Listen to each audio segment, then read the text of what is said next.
Hello everyone, welcome back to my channel. मेरा नाम आकांक्षा है और मैं बायोलॉजी पढ़ाऊँगी आज आप लोगों को। क्लास 11th में एक बहुत ही ज़्यादा इम्पोर्टेंट चैप्टर है, that is body fluid and circulation. इस चैप्टर में हम सर्कुलेटरी सिस्टम के बारे में बात करते हैं, ब्लड के बारे में बात करते हैं, ब्लड के कंपोजिशंस, ब्लड ग्रुप और हार्ट कैसे फंक्शन करता है, बॉडी में सर्कुलेशन कैसे होता है, ये डिस्कस करते हैं। आज के लेक्चर में हम लोग कम्प्लीटली डिस्कस करेंगे ब्लड का क्या पार्ट है, ब्लड में कौन कौन से पार्ट होते हैं, जैसे कि प्लाज्मा, और जो ब्लड बनता है ब्लड कार्पोसेल्स से, जिससे हम लोग फॉर्म्ड एलिमेंट्स भी कहते हैं, that is RBC, WBC and thrombocyte, that is blood platelets. Okay, so ये चैप्टर बहुत ही ज़्यादा इम्पॉर्टेंट है और आज का लेक्चर भी बहुत इम्पॉर्टेंट है क्योंकि ब्लड इस चैप्टर का बेसिक है। सो सबसे पहले हम लोग डिस्कस करते हैं ब्लड। तो अगर आपसे कोई भी पूछता है कि ब्लड क्या है तो हम क्या बताओगे, आप क्या बताओगे कि blood is a fluid connective tissue. Blood क्या है? एक कनेक्टिव टिश्यू है और वो फ्लूइड है, which is composed of plasma and formed elements.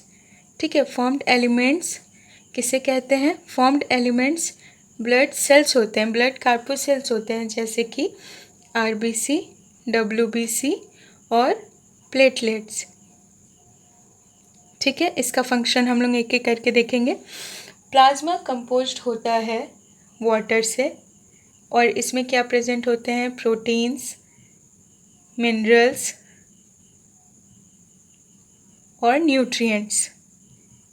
ठीक है, तो जो लिक्विड वाला पार्ट है वो क्या है? प्लाज्मा। और प्लाज्मा जो है वो 92% आप कह सकते हो कि पानी से मिलके बना होता है। ठीक है, इसमें पानी ही होता है, बाकी ये सारी चीज़ें होती हैं, हार्मोन्स होते हैं, एंजाइम्स होते हैं, जो भी एक्सक्रीटरी मटेरियल बॉडी में मूव करता है वो होता है। ओके, तो यहाँ पे ही हम लोग थोड़ा सा डिस्कस करते हैं कि प्लाज्मा का पीएच क्या होता है।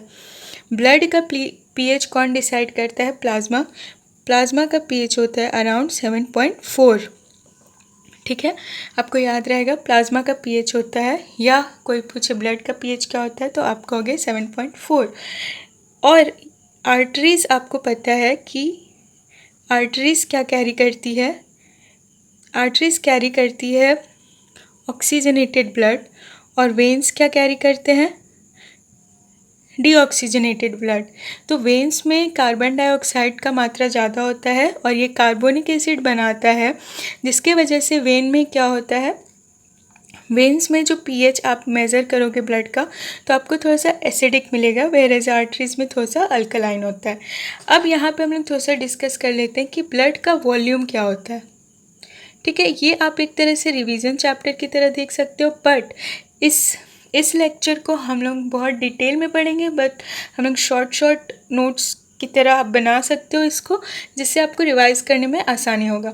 तो मेल में अगर आप देखो तो ब्लड का वॉल्यूम होता है 5 to 5.5 लीटर पर, और फीमेल में होता है अराउंड 4 to 5 बहुत रेयरली होता है, 4 से 4.5 लीटर होता है। ठीक है, फीमेल में कम क्यों होता है? क्योंकि फीमेल में आरबीसीज भी कम होते हैं और फीमेल में मंथली मेंस्ट्रुएशन होता है, जिसकी वजह से बॉडी फ्लूइड कम होता है। ओके, तो ब्लड क्या है? एक तरह से बॉडी फ्लूइड है। और ब्लड के अलावा और कौन सा बॉडी फ्लूइड है? तो जो वेसल्स और हमारे जो बॉडी ऑर्गन्स हैं उनके बीच में एक लेयर होती है और उसमें एक्स्ट्रा सेलुलर फ्लूइड्स होते हैं, सेल के चारों तरफ एक्स्ट्रा सेलुलर फ्लूइड्स होते हैं। जैसे कि आप सपोज करो बहुत सारा सेल है तो हर सेल के बीच में गैप हो ये ज़रूरी नहीं है, लेकिन जिन सेल्स के बीच में गैप होता है उनके जो एरिया है, जो बीच में जो गैप होता है, जैसे सीमेंटेड नहीं होता है, सीमेंट प्रेजेंट होता है, वैसे यहाँ पे फ्लूइड प्रेजेंट होता है जिसे हम कहते हैं एक्स्ट्रा सेलुलर फ्लूइड, जिसे हम कहते हैं extra cellular fluid. Okay, so next हम लोग थोड़ा सा डिटेल में देखते हैं प्लाज्मा के बारे में। सो प्लाज्मा का आप सबसे पहले कॉम्पोजिशन देख लो कि प्लाज्मा का कॉम्पोजिशन क्या है। इसको क्या हो गया, ठीक है। प्लाज्मा का कॉम्पोजिशन क्या है, तो प्लाज्मा बना होता है वाटर से, और वाटर 92% प्रेजेंट होता है, मतलब होल प्लाज्मा का 92 to 95% क्या होगा, बताओ, water. Second thing most important यहाँ पे प्रेजेंट होते हैं प्रोटीन्स। प्रोटीन्स यहाँ बहुत ही ज़्यादा इम्पॉर्टेंट है, और सबसे ज़्यादा मात्रा में पाया जाता है एल्ब्यूमिन। एल्ब्यूमिन क्या करता है, ब्लड के पीएच को मेंटेन करता है। ब्लड के पीएच को कैसे मेंटेन करता है, ब्लड के ऑस्मोटिक बैलेंस को मेंटेन करता है, एक तरह से सॉल्यूट की तरह काम करता है। और जो वेन है या आर्टरीज है, सपोज करो ये वेन है या आर्टरी है, इसमें एल्ब्यूमिन प्रेजेंट होगा तो बाहर से वाटर अंदर आएगा, है ना। वाटर हायर कंसंट्रेशन से लोअर कंसंट्रेशन की तरफ मूव करेगा। इस तरह से एल्ब्यूमिन ऑस्मोटिक बैलेंस जो है वो प्रोवाइड करता है ब्लड में। दूसरा पाया जाता है ग्लोब्यूलिन, दूसरा पाया जाता है ग्लोब्यूलिन्स। ग्लोब्यूलिन्स या ग्लोबिन्स कहते हैं इसको, इम्यूनोग्लोब्यूलिन्स हम लोग जिसे कहते हैं, ये इम्यूनिटी प्रोवाइड कराता है। IgA, IgG, IG, आप लोग पढ़ते हो ना, IgH, ये प्रेजेंट होता है ब्लड में जो कि इम्यूनिटी प्रोवाइड कराता है। थर्डली होते हैं क्लॉटिंग फैक्टर्स। क्लॉटिंग फैक्टर्स क्या होता है, फाइब्रिनोजेन। ये जब हम लोग ब्लड क्लॉटिंग पढ़ेंगे तो उसमें डिस्कस करेंगे। ये ब्लड को क्लॉट कराने में हेल्प करता है। दूसरा एंटीकोगुलेंट्स भी प्रेजेंट होते हैं। एंटीकोगुलेंट्स क्या होता है, एंटीकोगुलेंट्स वो मटेरियल होते हैं जो कि ब्लड को कोगुलेट करने से रोकते हैं, सब जैसे कि फाइब्रिनोजेन का अपोजिट ये क्या होता है, हिपेरिन। ठीक है, ये क्या होता है, हिपेरिन। नेक्स्ट अगर आप देखो तो एंटीकोगुलेंट्स के अलावा जो भी बॉडी में हार्मोन्स मूव करते हैं वो कहाँ प्रेजेंट होते हैं, प्लाज्मा में ही प्रेजेंट होते हैं। ठीक है, जो भी अमाइनो एसिड्स है, जो भी न्यूट्रिएंट है, जो भी आप खाना खाते हो तो खाना किसके थ्रू मूव करेगा, प्लाज्मा के थ्रू। न्यूट्रिएंट्स जैसे कि अमाइनो एसिड, ग्लूकोज, ठीक है, जो भी लिपिड्स, जो भी आप खाए हो वो सारा कुछ प्लाज्मा में ही रहता है। सेवन्थ में आप इसमें इंक्लूड कर सकते हो जो भी एक्सक्रीटरी मटेरियल है।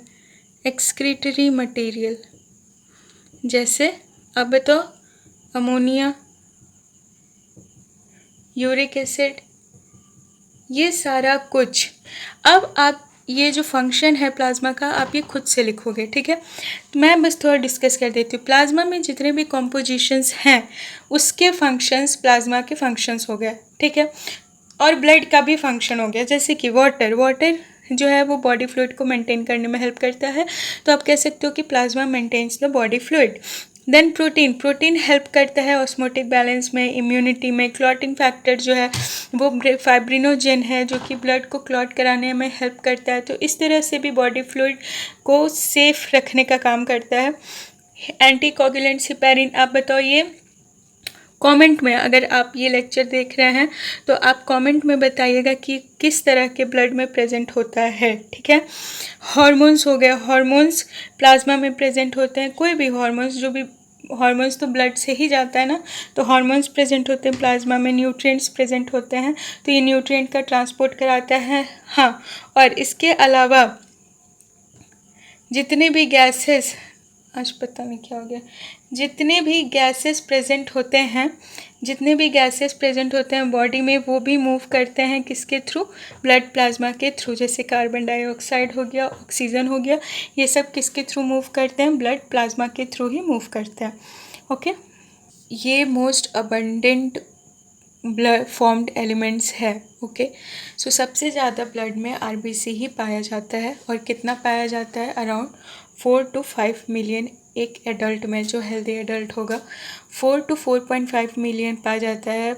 अच्छा, ये किस अमाउंट में पाया जाता है, 4 to 5 मिलियन ये पर मिलीमीटर क्यूब ऑफ ब्लड में पाया जाता है। ओके, सो आरबीसी क्या होता है? आरबीसी कंटेन करता है हीमोग्लोबिन को, और ये एक तरह से हीमोग्लोबिन का एक पिगमेंट है, तो आरबीसी हीमोग्लोबिन कंटेन करता है। मोस्ट अबंडेंट है, बता दिया। शेप इसका क्या होता है? बाइकॉनकेव। ये जो क्रिसेंट लाइक शेप देख रहे हो, बाइकॉनकेव शेप होता है। ई न्यूक्लिएटेड, एडल्ट में न्यूक्लियस एब्सेंट होता है, वेयर एज फीटल स्टेज में न्यूक्लियस प्रेजेंट होता है। न्यूक्लियस के साथ साथ ही इसमें अदर सेल ऑर्गेनल्स भी एब्सेंट होते हैं, जैसे कि माइटोकॉन्ड्रिया हो गया, गोल्जी हो गया, और लाइजोसोम, राइबोसोम सब एब्सेंट होता है। तो माइटोकॉन्ड्रिया नहीं है तो आरबीसी में कैसा होगा रिस्पिरेशन? बताओ। एनएरोबिक रिस्पिरेशन होता है। कैमल और लियामा, कैमल और लियामा जो है एक्सेप्शन है, जिसमें कि सर्कुलर और न्यूक्लिएटेड आरबीसी पाया जाता है। ठीक है, तो इतना समझ में आया। अभी हम लोग देखते हैं साइज के बारे में। तो 7.8 माइक्रोमीटर इसका डायमीटर होता है, ये वाला पार्ट, और 1 to 2 माइक्रोमीटर ये वाला पार्ट नहीं, 7 to 8 माइक्रोमीटर ये डायमीटर होता है, और थिकनेस होता है अराउंड 1 to 2 माइक्रोमीटर। अभी जो आप ये वाला शेप देख रहे हो ना, ये मैमल्स में क्या है, एक तरह से प्रॉफिट का काम करता है, क्योंकि आप समझो कि जो सेल्स है, ब्लड वेसल्स है, उसमें ये बहुत ही छोटी छोटी जगह से भी ये पास कर सकता है आरबीसी, इतना ही ज़्यादा ये इस तरह का इसका शेप है, बाइकॉनकेव शेप है। अब ई न्यूक्लिएटेड और सेल ऑर्गेनल एब्सेंट है, इस वजह से यहाँ पे हीमोग्लोबिन कंटेन करने का अमाउंट बढ़ जाता है, मतलब जगह बन जाता है हीमोग्लोबिन कंटेन करने के लिए। और हीमोग्लोबिन क्या है? हीमोग्लोबिन ऑक्सीजन का ट्रांसपोर्ट कराता है। ओके, नंबर आपने देख लिया। आरबीसी का काउंट जब बहुत ज़्यादा बढ़ जाता है तो उस कंडीशन को हम लोग कहते हैं पॉलीसिथेमिया। ओके, और जब आरबीसी का काउंट कम हो जाता है तो उस कंडीशन को कहते हैं इरिथ्रोसाइटोपेनिया। अब इरिथ्रोसाइटोपेनिया, आरबीसी का काउंट कम क्यों होता है? क्योंकि बहुत बार आप लोगों ने देखा है लड़कियों में ज़्यादातर एनीमिया हो जाता है। बॉडी में अगर फॉलिक एसिड की कमी हो या विटामिन B12 की कमी हो या आयरन की कमी हो, ठीक है, तो क्या होगा? आरबीसी का बनना कम हो जाएगा, जिसके वजह से उसका नंबर कम हो जाता है। अब सपोज करो कि आरबीसी का काउंट कम हो गया, तो उसके रिस्पॉन्स में बॉडी क्या करती है, यहाँ मैं दिखा देती हूँ। अगर इसको थोड़ा सा इरेज कर दूँ, तो अगर आरबीसी का काउंट कम हो जाता है जिस कंडीशन में, तो बॉडी क्या करती है? ऑक्सीजन लेवल कम होगा। ऑक्सीजन लेवल कहाँ कम होगा? टिश्यूज़ में कम होगा, और ये सिग्नल जाएगा किसको? किडनी के पास। ब्लड तो किडनी में भी जा रहा है ना, तो वहाँ पे जब देखेगा कि अरे ऑक्सीजन लेवल तो कम हो गया है, तो किडनी एक्टिवेट करेगा और रिलीज़ करेगा एक हार्मोन जिसको कहा जाता है इरिथ्रोपोइटिन।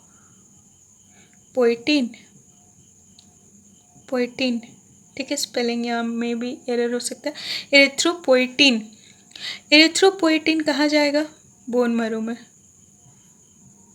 मरो में, और आरबीसी रेड बोन मरो में सिंथेसाइज होता है, और फिर यहाँ पे आरबीसी का सिंथेसिस इंक्रीज, फिर यहाँ पे क्या होगा? आरबीसी का सिंथेसिस इंक्रीज हो जाएगा। ठीक है, समझ में आया?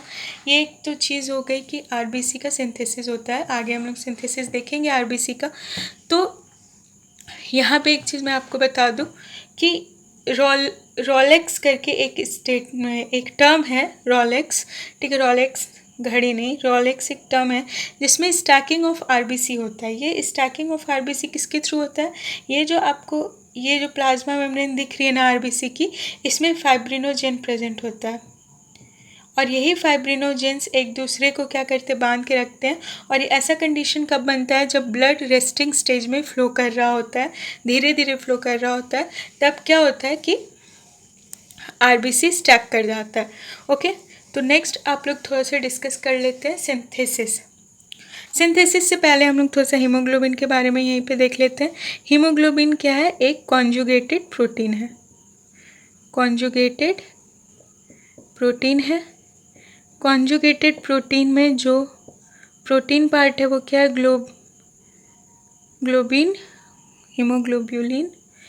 हीमोग्लोबिन जो कॉन्जुगेटेड प्रोटीन में प्रोटीन पार्ट है वो है ग्लोबिन, और हीम क्या है? आयरन कंटेनिंग प्रोस्थेटिक ग्रुप है। ठीक है, इसमें पोरफायरिन रिंग होता है। ये हीमोग्लोबिन जब हम लोग डिटेल में पढ़ेंगे तब पढ़ेंगे। ओके, हीमोग्लोबिन का अमाउंट कितना होता है? हीमोग्लोबिन का अमाउंट नॉर्मली एक हेल्दी मैन में 15 से 20 ग्राम पर 100 मिलीलीटर ऑफ ब्लड होता है मेल में। ठीक है, और फीमेल में ये 12 से 20 ग्राम पर 100 मिलीलीटर होता है। और अगर कोई न्यूली बॉर्न बेबी है तो उसमें ये 16 to 22 ग्राम होता है पर 100 मिलीलीटर ऑफ ब्लड। ठीक है, तो हीमोग्लोबिन का क्या काम है? हीमोग्लोबिन ऑक्सीजन कैरी करता है, ऑक्सीजन कैरी करता है। ओके, अभी के लिए इतना ही। अभी हमारा फोकस रहेगा ब्लड पे और आरबीसी पे। तो अब हम लोग देखते हैं थोड़ा सा सिंथेसिस कहाँ होता है। सिंथेसिस का हम लोग प्रोसेस नहीं पढ़ेंगे, बस हम लोग अभी लोकेशन देखेंगे। सिंथेसिस आगे पढ़ेंगे। लोकेशन कहाँ होता है? सिंथेसिस का लोकेशन जब अर्ली एम्ब्रियोनिक स्टेज होगा, अर्ली एम्ब्रियोनिक स्टेज, तो उस टाइम यॉक सैक में आरबीसी का सिंथेसिस होता है और ये आरबीसी न्यूक्लिएटेड होती है। ठीक है, तो जो प्रिकर्सर है यहीं पे बनता है। जब लेट एम्ब्रियोनिक स्टेज है, जब लेट एम्ब्रियोनिक स्टेज है तो ये होता है कहाँ पे? लीवर में और स्प्लीन में। लीवर में सबसे ज़्यादा होता है। अब जब चाइल्ड बर्थ हो गया, आफ्टर बर्थ ये होता है बोन मैरो में। कौन से बोन मैरो में? और थोड़ा बहुत स्प्लीन में, बहुत थोड़ा, ना के बराबर बोन मैरो में। ठीक है, एक्स्ट्रा जो आरबीसी होगा, एक्स्ट्रा आरबीसी, उसको हम लोग वेस्ट तो नहीं कर सकते ना। एक्स्ट्रा आरबीसी ज़्यादा बन गया तो वो जाके कहाँ हो जाएगा? स्प्लीन में स्टोर्ड। ठीक है, एक्स्ट्रा आरबीसी स्टोर होता है स्प्लीन में। आरबीसी का लाइफ टाइम क्या है आपको पता है? 120 डेज। ये लाइफ स्पैन क्या होता है? 120 डेज। तो ये थोड़ा बहुत हमने पढ़ लिया आरबीसी का स्ट्रक्चर उसका। अब हम लोग देखेंगे फंक्शन क्या होता है। फंक्शन से पहले थोड़ा सा डिस्कस कर लेते हैं कि मटेरियल क्या रिक्वायर होता है सिंथेसिस ऑफ आरबीसी के लिए। सिंथेसिस ऑफ आरबीसी नीड्स क्या? आप बताओ, बता पाओगे? विटामिन B12 और आयरन और फॉलिक एसिड, ये तो चाहिए ना। और कुछ एंजाइम्स लगेंगे। बाकी ये जो मटेरियल है वो हमारा बेसिक मटेरियल है। ओके, तो इसको आप नोट डाउन कर लो, आपके बुक में भी दिया हुआ है। आई होप आप पढ़ोगे इसको या फिर स्क्रीनशॉट ले सकते हो। तो अब हम लोग थोड़ा सा फंक्शन डिस्कस कर लेते हैं। फंक्शन भी बहुत इजी है। हमें पता है आरबीसी में प्रेजेंट होता है हीमोग्लोबिन विच कैरी ऑक्सीजन, तो हम लोग यहाँ लिखेंगे कि RBC carry oxygen, RBC carry carbon dioxide and it maintain blood pH. Blood pH कैसे मेंटेन करता है? जब कार्बन डाइऑक्साइड ले जाता है तो कार्बोनिक एसिड बनता है और इस तरह से ब्लड पीएच मेंटेन होता है। ओके, सो ये हो गया हमारे आरबीसी के बारे में। अब guys, so next second important जो सेल ऑर्गेनेल्स है जो ब्लड में प्रेजेंट होता है इज़ द ल्यूकोसाइड, जिसे वाइट ब्लड कॉर्पोसेल्स या WBC कहा जाता है। ठीक है, WBC में हीमोग्लोबिन एब्सेंट होता है। WBC में हीमोग्लोबिन एब्सेंट होता है तो इसका काम ऑक्सीजन पहुंचाने का नहीं है, इसका काम है इम्यूनिटी प्रोवाइड करने का। It has role in immunity. ठीक है, अगर आपसे कोई भी पूछे कि कौन सा ब्लड कार्पोसेल्स इम्यूनिटी प्रोवाइड कराता है तो हम कहेंगे कि WBC के सेल्स में WBC में क्या प्रेजेंट होते हैं? सेल ऑर्गेनेल्स प्रेजेंट होते हैं। तो WBC में अगर हम कहें तो सेल ऑर्गेनेल्स प्रेजेंट होते हैं। इसका नंबर भी कम ही होता है, इसका नंबर होता है अराउंड 6000 से 8000 इसका नंबर पर metre cube of blood. Okay, तो जहाँ WBC होगा 1 वहीं आरबीसी उसके मुकाबले कितना होगा 600। तो ये एक रेशियो देखने को मिलता है डब्ल्यूबीसी और आरबीसी के अंदर। डब्ल्यूबीसी आरबीसी दो तरह के होते हैं, वो हम लोग पढ़ेंगे। उससे पहले कुछ कंडीशंस डिस्कस कर लेते हैं जो बहुत ही ज़्यादा इम्पोर्टेंट है। जब डब्ल्यूबीसी का काउंट बढ़ता है ना तो कोई ना कोई डिजीज़ होती है, ठीक। तो जब डब्ल्यूबीसी का काउंट बढ़ता है तो उसको हम लोग कहते हैं ल्यूकोसाइटोसिस, ठीक है। उसको हम लोग क्या कहते हैं, ल्यूकोसाइटोसिस। जब टोटल ल्यूकोसाइट का नंबर बढ़ता है तब, जब बहुत सारे डब्ल्यूबीसी जितने भी सेल्स हैं सारे डब्ल्यूबीसी का काउंट बढ़ता है तो उस टाइम पे क्या हुआ होता है, बैक्टीरियल इन्फेक्शन। जब डब्ल्यूबीसी का काउंट बहुत ही एक्सेप्शनल लेवल पे बड़ा हो जाए तब हम उसको कहेंगे ल्यूकेमिया, मतलब ब्लड कैंसर, ठीक है। तो ब्लड कैंसर जिस इंसान को हुआ होता है, भगवान न करे किसी को हो, जिसको हुआ होता है उसमें डब्ल्यूबीसी का काउंट बहुत ही एक्स्ट्रा अमाउंट में बढ़ जाता है। जब डब्ल्यूबीसी का काउंट कम होता है तो उस कंडीशन को कहते हैं ल्यूकोपेनिया। अच्छा, ये आप वर्ड देख रहे हो, पेनिया, एरिथ्रोसाइटोपेनिया हमने पढ़ा था। उसमें क्या था कि आरबीसी का काउंट कम हो गया था। यहाँ डब्ल्यूबीसी का काउंट जब कम हो रहा है तो उसे क्या कहा जा रहा है, ल्यूकोपेनिया। तो पेनिया वर्ड डिक्रीज से रिलेटेड है। जब डब्ल्यूबीसी का काउंट एक टाइम पे कम होता है, बहुत कम होता है, तो इससे ये समझा जाता है कि कोई वायरल इन्फेक्शन हुआ है, ठीक है, या कोई वायरल इन्फेक्शन हुआ है, या मलेरियल डिजीज़ हुई है, मलेरिया हुआ है, ठीक है, या टीबी हुआ है। तो ये सारी चीज़ें लोग गेस करते हैं, फिर टेस्ट करते हैं। ओके, अब हम इसका शेप देख लें। तो शेप इसका होता है राउंड और इरेगुलर। दो तरह के होते हैं, ग्रैन्युलोसाइट और ए ग्रैन्युलोसाइट, आपने स्कूल में भी पढ़ा होगा। और ये जो राउंड और इरेगुलर होते हैं ना, अमीबा के शेप में होता है। अमीबा के शेप में होने से क्या फ़ायदा है आप बताओ, ये इम्यूनिटी से रिलेटेड है। तो बॉडी में कहीं पे भी इन्फेक्शन हो सकता है ना, कहीं पे भी लड़ने की ज़रूरत हो सकती है, कहीं पे भी इन्फेक्शन हो सकता है। तो सेल अमीबा की तरह है, तो ये डायापेडिसिस कर पाता है। डायापेडिसिस मतलब कि सपोज़ करो कि आपका सेल है यहाँ, ठीक है, ये एपिडर्मिस है, ऊपर वाला लेयर है सेल का, ये नीचे वाला लेयर है। और चलो एक और लेयर बना लेते हैं, ये नीचे वाला लेयर है। अब आपको इन्फेक्शन इस सेल में हुआ है और ये ब्लड वेसल्स है, ठीक। ब्लड यहाँ मूव कर रहा है। तो जब ये सेल में इन्फेक्शन होता है ना तो ये एक स्टिमुलस सिक्रेट करता है, कुछ केमिकल सिक्रेट करता है यहाँ पे, ठीक। अब ये जो हमारा डब्ल्यूबीसी है ये इसको अट्रैक्ट करेगा, मतलब उसमें केमिकल होते हैं, सेल सेल इंटरेक्शन होता है। तो ये डब्ल्यूबीसी अब यहाँ तक कैसे पहुँचे, तो अमीबा जैसे रहेगा तो ऐसे घुस घुस के चला जाएगा।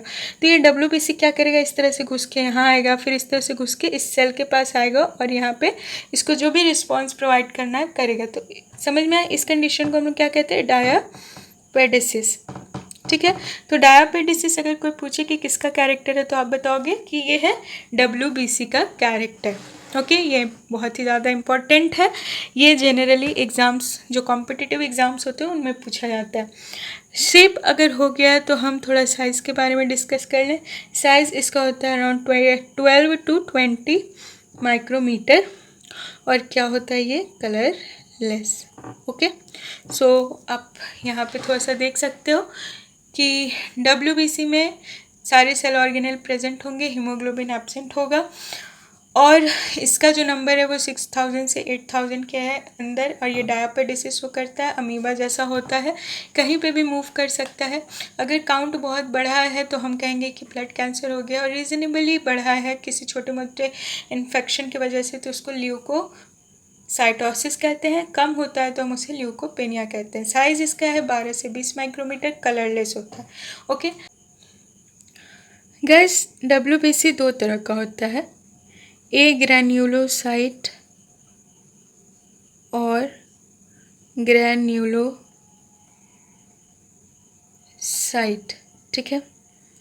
तो ए ग्रैन्युलोसाइट मतलब क्या हुआ, ए शब्द जो होता है वो क्या आता है, एब्सेंट के लिए। तो यहाँ पे ग्रैन्यूल्स एब्सेंट होते हैं और यहाँ पे ग्रैन्यूल्स सेल के अंदर प्रेजेंट होता है। तो सबसे पहले हम लोग बात करते हैं ए ग्रैन्युलोसाइट्स के बारे में। ए ग्रैन्युलोसाइट्स में आते हैं लिम्फोसाइट, ठीक है, लिम्फोसाइट। और लिम्फोसाइट कैसे होते हैं, लार्ज न्यूक्लियस होता है इनके पास, ठीक है। तो डब्ल्यूबीसी के पास अगर कोई पूछे कि न्यूक्लियस होता है या नहीं होता है तो आप क्या बताओगे, होता है। तो लिम्फोसाइट किसका पार्ट है, ए ग्रेन्युलोसाइट का, याद रहेगा। लिम्फोसाइट भी दो तरह के होते हैं, बी लिम्फोसाइट और टी लिम्फोसाइट। और ये दोनों लिम्फोसाइट्स किस में इन्वॉल्व होते हैं, इम्यून रिस्पॉन्स में। मतलब कोई इन्फेक्शन होता है उसके अगेंस्ट ये रिस्पॉन्स प्रोवाइड कराते हैं, ठीक है, बी लिम्फोसाइट और टी लिम्फोसाइट। जब हम चैप्टर इम्यूनिटी के बारे में पढ़ेंगे तो ये सब डिस्कस किया जाएगा। दूसरा, ए ग्रेन्युलोसाइट में क्या आता है, मोनोसाइट, ठीक है। तो ए ग्रेन्युलोसाइट के दो प्रकार हैं, टाइप हैं, एक लिम्फोसाइट और एक मोनोसाइट। मोनोसाइट जो है वो लार्जेस्ट ल्यूकोसाइट है। मतलब कि लार्जेस्ट अगर साइज़ में कोई कहे कि कौन सा डब्ल्यूबीसी है तो आप कहोगे मोनोसाइट। मोनोसाइट अमीबॉइड होता है, अभी हमने पढ़ा अमीबॉइड होता है। और इसका न्यूक्लियस जो है वो कैसा होता है, बीन शेप का होता है। ये सब पूछा जाता है एग्जाम में। ये इरेगुलर मोनोसाइट है और इसका जो न्यूक्लियस होगा वो कैसा होगा, बीन के शेप का होगा, राजमा के शेप का होगा, ठीक है, अमीबा जैसा होता है। अब मोनोसाइट जो है, अभी जो पहले हमने डायग्राम पढ़ा ना, मोनोसाइट जब सेल लेयर के अंदर चला जाता है, यहाँ हम उसको कहेंगे मोनोसाइट। और जब सेल के अंदर चला जाएगा तो हम इसको क्या कहेंगे, मैक्रोफेज। क्यों मैक्रोफेज कहेंगे, क्योंकि ये लाइजोसोम की तरह काम करता है। जो डैमेज्ड सेल होता है ना, जैसे अमीबा अपने फूड को कैसे इंटेक करता है, तो ये डैमेज्ड सेल को क्या करता है, इंटेक कर लेता है। इसलिए इसको हम लोग क्या कहते हैं, मैक्रोफेज। और मोनोसाइट, मैक्रोफेज कब कहेंगे, जब सेल के अंदर जाएगा, दूसरे सेल, जो डैमेज सेल को जब वो खाएगा, मतलब डेड कराएगा, लाइसोसोम की तरह जब बिहेव करेगा, तब हम उसको मैक्रोफेज कहेंगे। मोनोसाइट जो है वो 6 to 8% बनाता है टोटल डब्ल्यूबीसी का, ठीक है।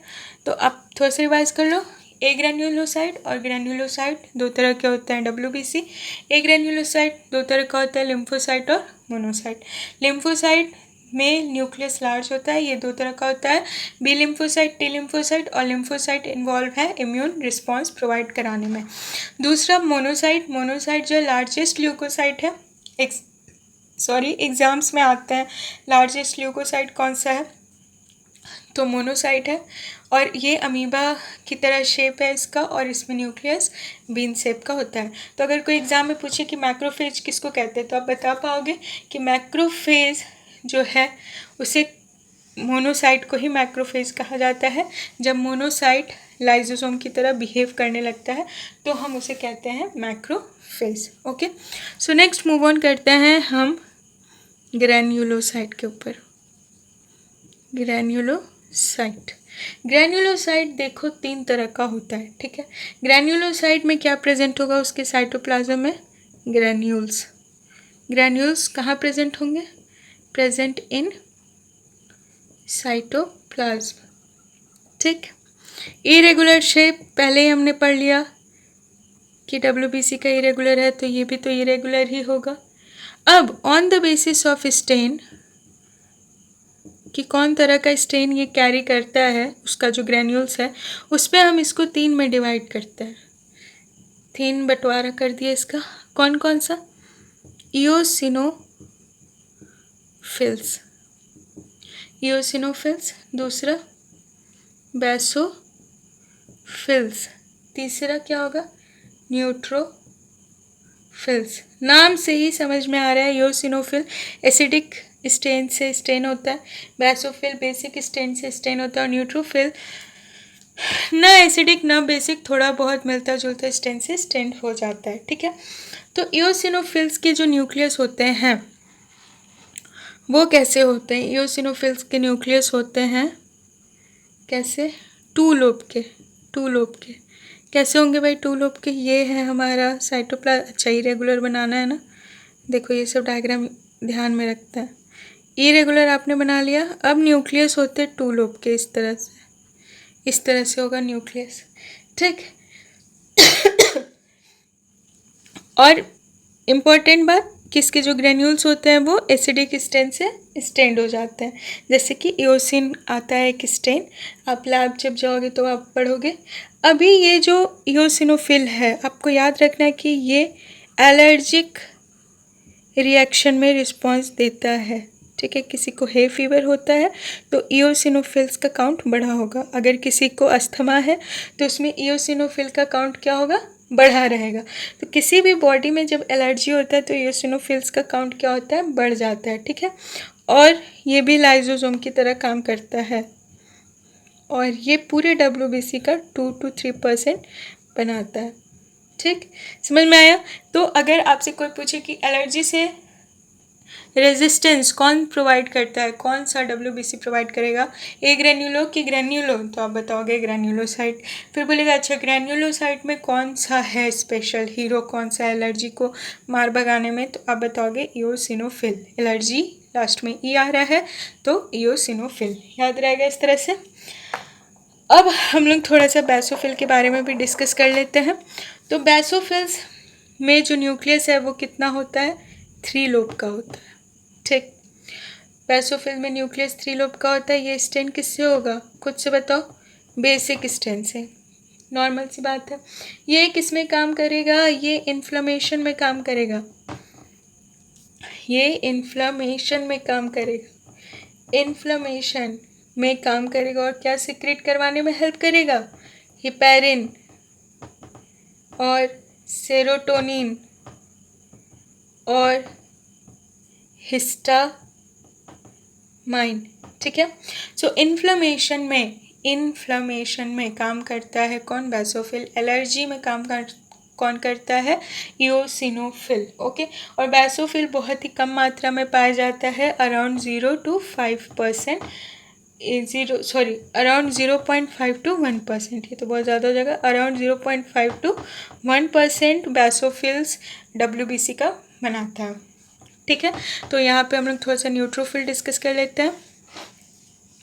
अगर फास्ट होगा तो आप कमेंट में बताइएगा, वैसे मैं स्लो ही पढ़ाने का कोशिश कर रही हूँ।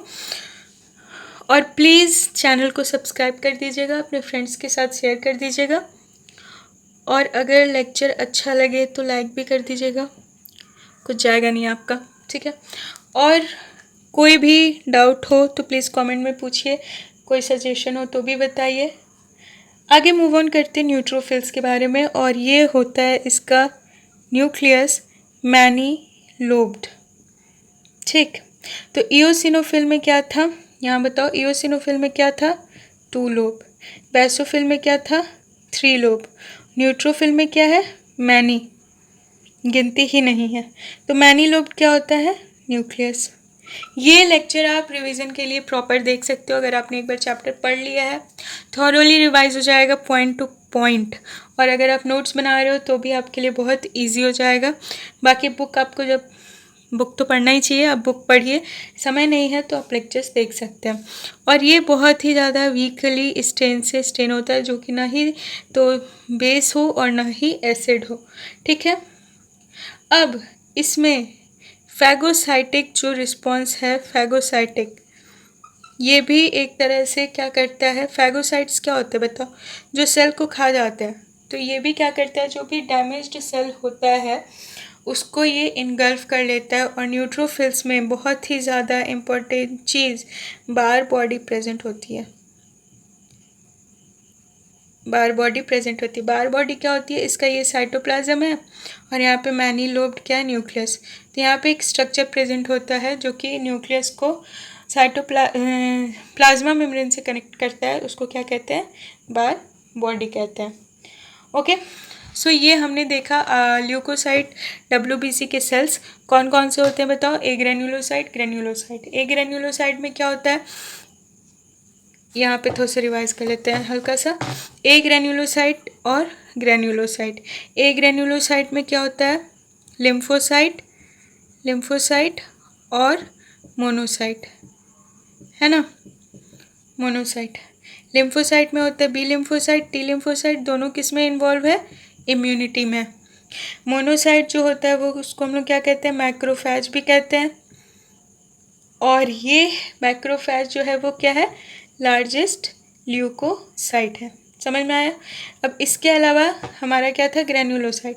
ग्रैन्युलोसाइट के पास 3 ऑप्शन है, ईओसिनोफिल, बेसोफिल और न्यूट्रोफिल। ईओसिनोफिल एलर्जी से रिलेटेड है, बेसोफिल किससे रिलेटेड है, इन्फ्लेमेशन से, और न्यूट्रोफिल क्या करता है, फैगोसाइटिक रिस्पॉन्स देता है। क्लियर। इससे ज़्यादा और आपको नहीं पढ़ना है, इसी को आप याद कर लोगे तो आपका हो जाएगा।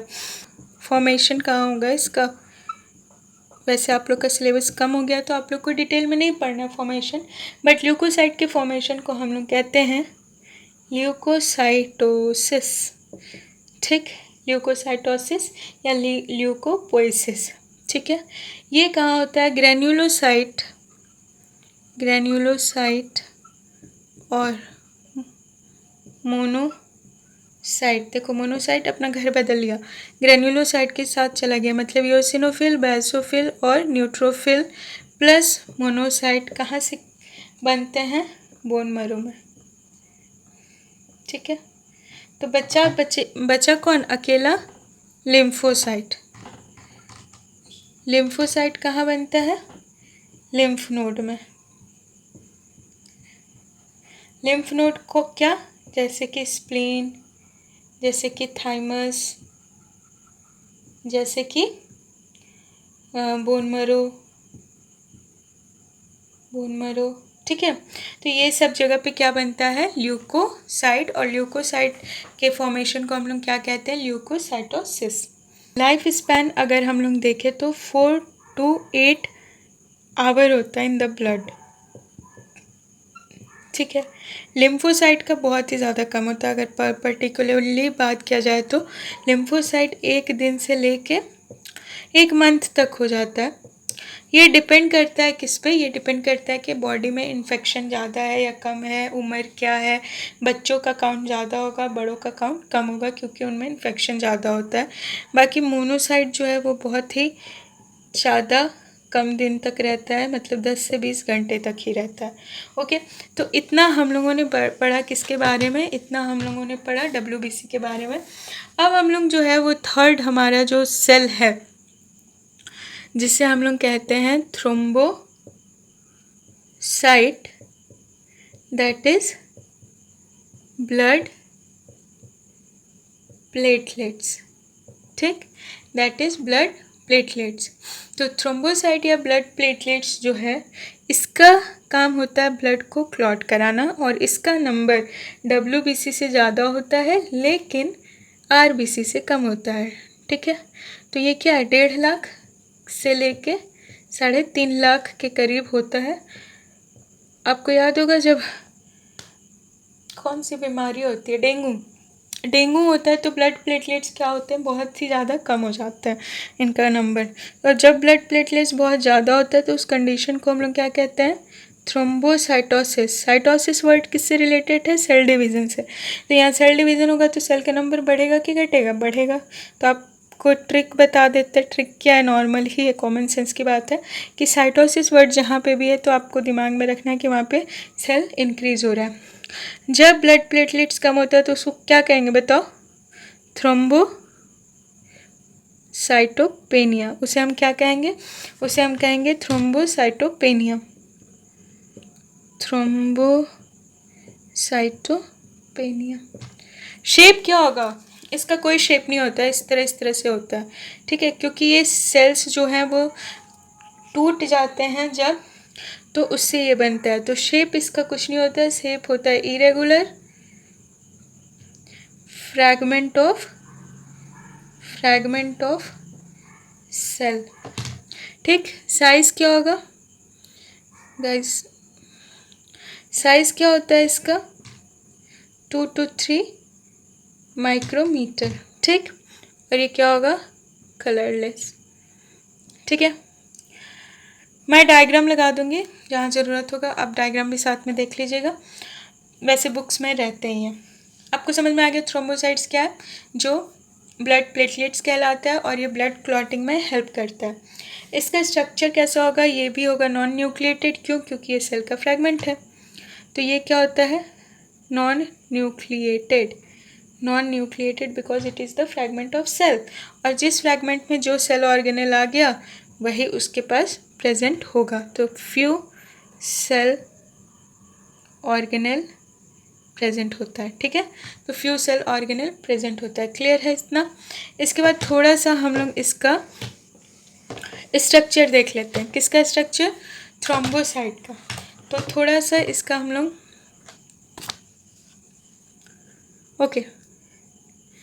तो थ्रोम्बोसाइट का स्ट्रक्चर थोड़ा सा हम लोग डिस्कस कर लेते हैं कि इसका स्ट्रक्चर कैसा होता है। ये अभी हमने कहा नॉन न्यूक्लिएटेड है, नॉन न्यूक्लिएटेड और इरेगुलर, कुछ नई बात नहीं है, इसको आप अलग हेडिंग में डाल के कह सकते हो। इसका फंक्शन बहुत इम्पॉर्टेंट है। फंक्शन इसका है कि ये ब्लड प्लेटलेट्स जो होते हैं, platelet participate in blood clotting. और आपके लिए आज का होमवर्क है कि आप बताइएगा ब्लड क्लॉटिंग में कौन सा एलिमेंट इम्पोर्टेंट रोल प्ले करता है, ठीक है। क्वेश्चन फिर से सुनो। आज का होमवर्क है ब्लड क्लॉटिंग में कौन सा एलिमेंट, कौन सा मिनरल पार्टिसिपेट करता है और बहुत ही ज़्यादा इम्पोर्टेंट रोल प्ले करता है, ठीक है। तो हमारा जो ब्लड प्लेटलेट्स है वो बहुत तरह के केमिकल्स रिलीज़ करता है, जैसे कि जिसे हम लोग सेल प्लेटलेट फैक्टर्स कहते हैं, जैसे कि थ्रोम्बोप्लास्टिन, ओके, जैसे कि थ्रोम्बोप्लास्टिन। ब्लड क्लॉटिंग पढ़ेंगे ना, बहुत मज़ा आएगा, बहुत इजी वे में मैं बताऊंगी आपको एकदम से याद हो जाएगा, ठीक है। तो ये हो गया स्ट्रक्चर। अच्छा, फॉर्मेशन कैसे होता है भाई? फॉर्मेशन भी तो देख लेते हैं थोड़ा सा। फॉर्मेशन इसका कैसे होता है? एक होता है मेगा कैरियोसाइट, ठीक है।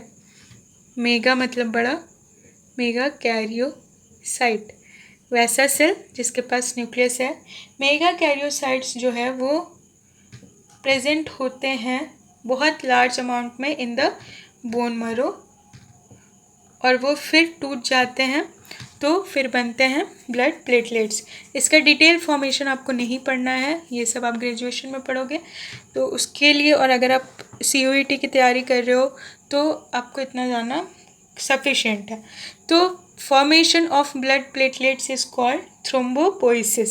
सिंपल सा बात है। थ्रोम्बोपोइसिस किसको कहते हैं? यहाँ लिख लो, थ्रोम्बोपोइसिस।